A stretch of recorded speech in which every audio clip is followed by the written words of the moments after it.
जय हिंद साथियों, आप सभी का स्वागत करता हूं आप सभी के अपने चैनल टारगेट सिलेक्शन में। साथियों, आज है 2 जुलाई और आज साथियों हिंदी के कौन-कौन से प्रश्न आपकी परीक्षा में आए हैं, उन सभी प्रश्नों को देखेंगे।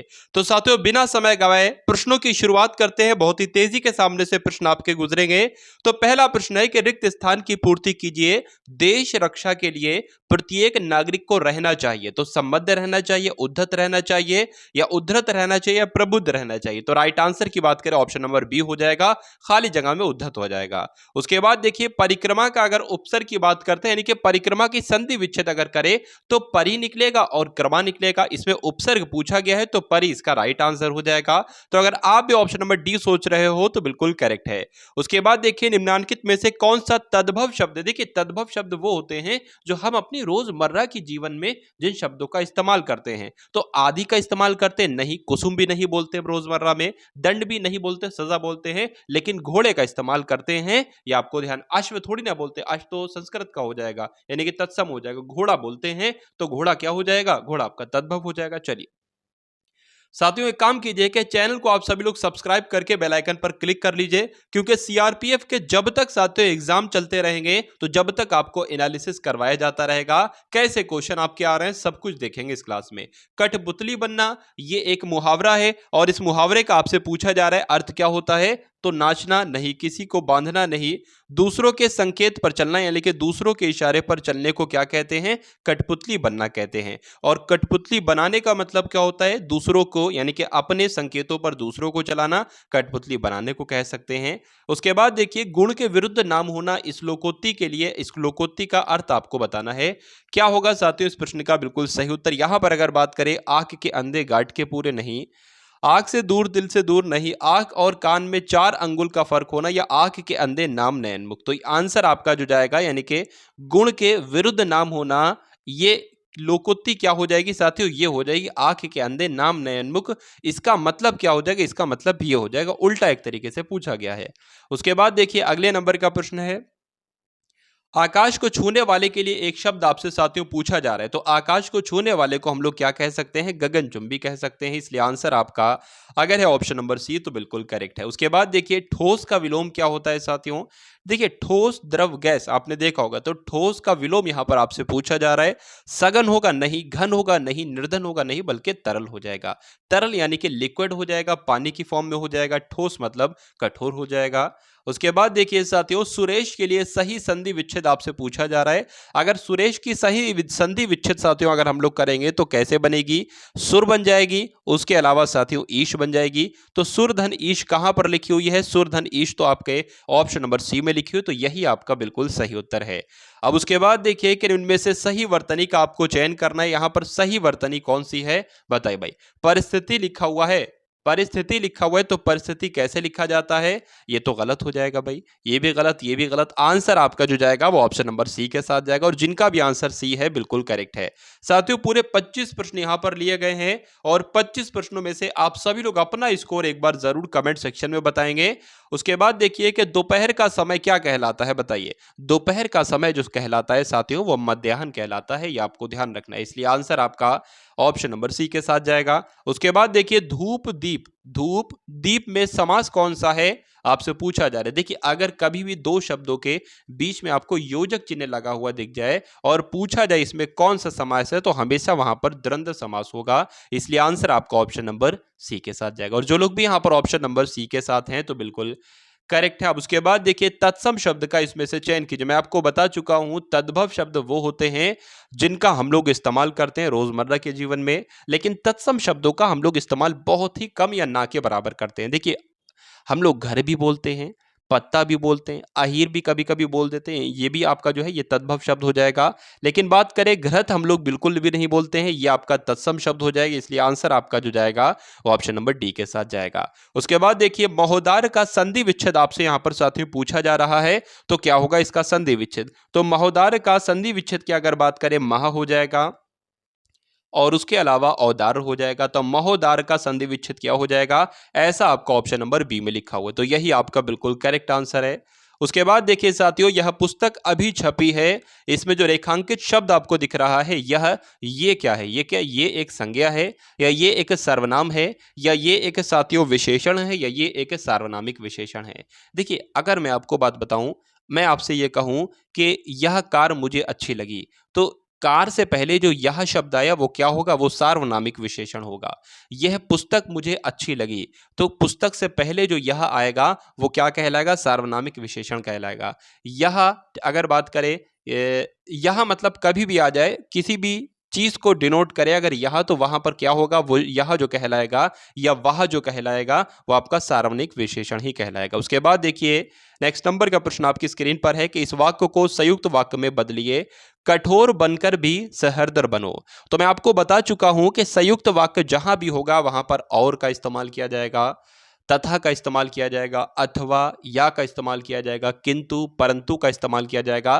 तो मैंने जो शब्द बोले कि आपको यहां पर दिखे नहीं, यहां पर दिखे नहीं, यहां पर दिखे नहीं, यहां पर दिखा, मैंने किंतु परंतु बोला था, और परंतु आपको ऑप्शन नंबर ए में है, तो यही आपका क्या हो जाएगा? कठोर बनकर भी हृदय बनो, यानी कि कठोर बनो परंतु हृदय बनो, ये आपका सही जवाब हो जाएगा। उसके बाद देखिए, अगले नंबर का प्रश्न आपकी स्क्रीन पर है कि जो दिन शब्द है ना, दिन, ये किस प्रकार का शब्द है? बताइए। दिन की अगर बात करें साथियों, यहां पर अगर बात करें, देखिए यौगिक शब्द क्या होते हैं? जैसे मैंने बोला विद्यार्थी, तो जिन शब्दों की संधि विच्छेद हो जाए उनको यौगिक शब्द कहा जाता है। विद्या, धन, अर्थी। विकार का मतलब होता है साथियों परिवर्तन। जिस शब्द में परिवर्तन हो जाए, बदल जाए, उसको विकारी शब्द कहते हैं। अविकारी वो कहलाएगा जिसमें परिवर्तन ना हो। ठीक है। अब उसी प्रकार साथियों बात करें, जिसकी संधि, देखिए जिसकी संधि विच्छेद हो जाए वो तो यौगिक कहलाएगा, लेकिन जिसकी संधि विच्छेद ना हो सके वो आपका ऋण शब्द कहलाएगा। तो क्या मुझे बताइए साथियों कि दिन का संधि विच्छेद हो सकता है? नहीं हो सकता है, तो दिन जो है साथियों वो ऋण शब्द कहलाएगी। इसलिए आंसर अगर आपका है ऑप्शन नंबर सी के साथ, तो बिल्कुल करेक्ट है। उसके बाद देखिए कि गेहूं में कौन सा लिंग है, आपसे पूछा जा रहा है। देखिए कभी भी पूछा जाए इसमें कौन सा लिंग है, तो उसमें कैसा या कैसी लगाकर देख लीजिए। जैसे कि पंखा कैसा है, पंखा भी पुल्लिंग होता है। उसके अलावा पहिया कैसा है, पहिया भी पुल्लिंग होता है। मोबाइल कैसा है, लैपटॉप कैसा है, या बरसात आ रही है या बरसात कैसी है, तो स्त्रीलिंग हो जाएगा। उसी प्रकार गेहूं कैसा है, गेहूं अच्छा है, गेहूं बुरा है, तो इसमें पुल्लिंग की आवाज आ रही है, पुल्लिंग शब्द निकल रहे हैं, तो इसलिए आंसर आपका ऑप्शन नंबर ए के साथ जाएगा। उसके बाद देखिए साथियों, आप सभी लोगों से रिक्वेस्ट है कि इस चैनल को आप सभी लोग सब्सक्राइब करके बेल आइकन पर क्लिक कर लीजिए टारगेट सिलेक्शन को। तो कंकाल और कंगाल शब्द में सही अर्थभेद आपको चयन करना है। देखिए कंगाल हमें समझ में आता है और कंकाल भी आता है। कंगाल का मतलब होता है वही दरिद्र कह लो, या एक तरीके से बिल्कुल जिसके पास कुछ ना हो, मतलब कुछ भी ना हो, तो अकिंचन, नहीं नहीं, दरिद्र हम लोग कह सकते हैं जिसके पास कुछ ना हो।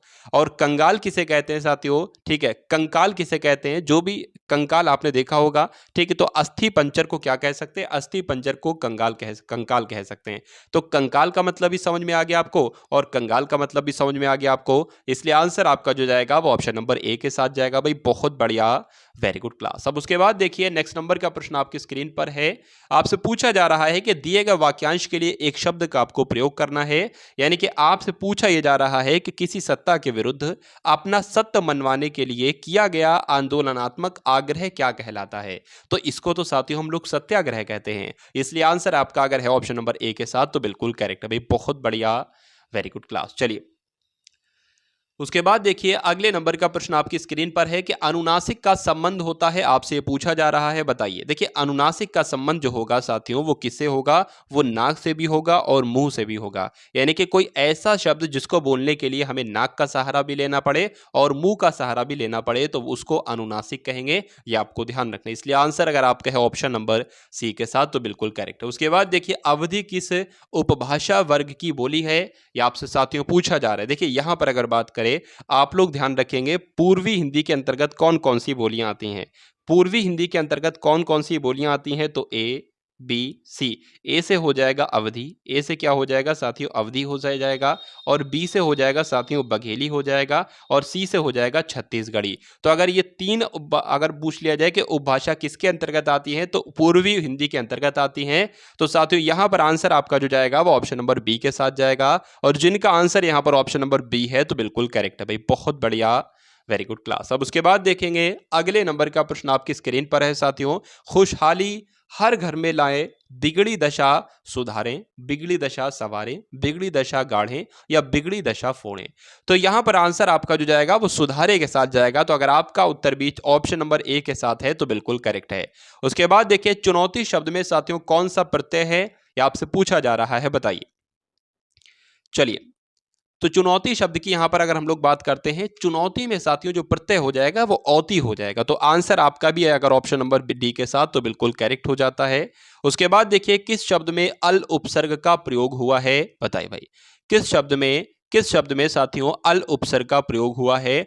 देखिए अलमारी में हुआ है, अलका में हुआ है, अलकनंदा में हुआ है। ठीक है, देखिए ये शब्द ऐसे है कि अगर इससे अल अलग कर दो तो कोई सार्थक शब्द नहीं बनेगा। इससे भी अगर अल अलग कर दो कोई सार्थक शब्द नहीं बनेगा। इससे भी अल अलग कर दो तो कोई सार्थक शब्द नहीं बनेगा। लेकिन अगर इस शब्द से अल अलग कर दे तो मस्त का मतलब होता है। तो इसलिए साथियों इसका संधि विच्छेद करें तो अल धन मस्त हो जाएगा, अल आपका उपसर्ग के रूप में निकल आएगा। तो आंसर जिनका ऑप्शन नंबर ए है तो बिल्कुल करेक्ट है। उसके बाद देखिए सदैव में कौन सी संधि विच्छेद है? देखिए कोई भी शब्द आपको दे दे और किसी भी शब्द में इस तरीके की दो मात्राएं अगर लगी हो, जैसे कि यहां पर लगी हैं, तो वहां पर 100% गारंटी के साथ वृद्धि संधि होगी। कौन सी संधि? वृद्धि संधि होगी। इसलिए आंसर अगर आपका है ऑप्शन नंबर सी के साथ तो बिल्कुल करेक्ट है। अब उसके बाद देख लीजिए अगले नंबर का प्रश्न है कि यह काम मैं आप कर लूंगा, यह काम मैं आप कर लूंगा आ जाए, या इसकी आप की जगह पर यह काम मैं खुद कर लूंगा आ जाए, या इसकी जगह पर आ जाए यह काम मैं स्वयं कर लूंगा। तो हमेशा वहां पर जो साथियों सर्वनाम होगा ना वो हमेशा वहां पर निजवाचक सर्वनाम होगा। इसलिए आंसर अगर आपका है ऑप्शन नंबर बी के साथ तो बिल्कुल करेक्ट हो जाता है भाई। बहुत बढ़िया, वेरी गुड क्लास। तो ये साथियों क्लास आप सभी को कैसी लगी एक बार कमेंट सेक्शन में बताना ना भूलेंगे।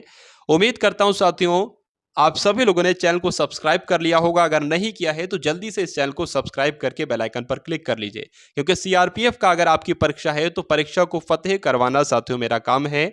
चलिए, तो हो सके तो साथियों इस वीडियो को एक बार आप सभी लोग शेयर भी कर देंगे। जय हिंद साथियों।